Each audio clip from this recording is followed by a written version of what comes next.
Rohingya children like Zoora have seen things no child should see. She survived the massacre at Tolatoli, a village where hundreds were slaughtered, shot, burned alive, or hacked to death. The dead include her mother, father, brothers and sisters. They were shooting at us and setting fire to our houses, so we ran to the river. We were lying down on a riverbank when they started shooting again, and they killed everyone. Me and my brother managed to escape.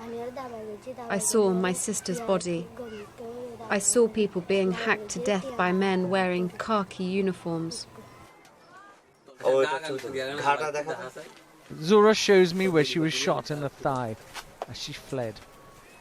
Now orphaned at 12 and left alone to care for her 10-year-old brother, I asked Zoora what she thought would happen to her.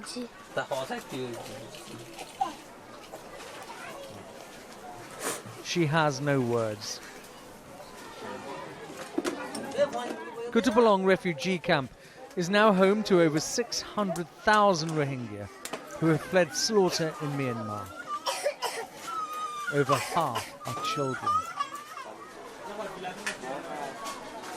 They're starving and they're sick.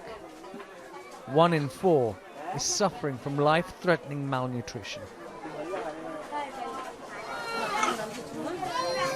Thin limbs and distended stomachs filled with worms are common.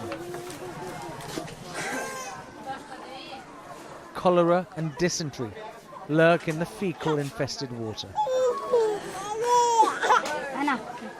But the challenge facing these overwhelmed medics is not limited to the children's physical health.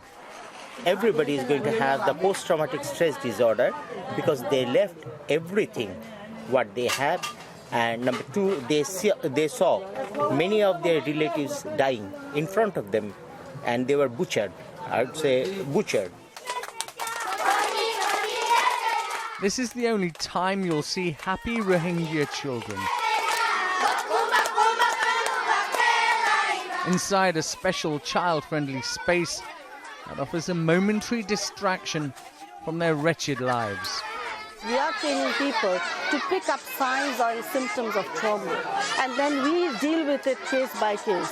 So, the children who are damaged, I would say that there are many children who play and who are very social and very spontaneous, but then 1 or 2 we find that in their interactions, there are certain, they sort of seem to be a bit pushing others or, like that, and that we pick up, and that needs to be dealt with carefully, with not with a lot of care, because the children here, they need a lot of love, a lot of care.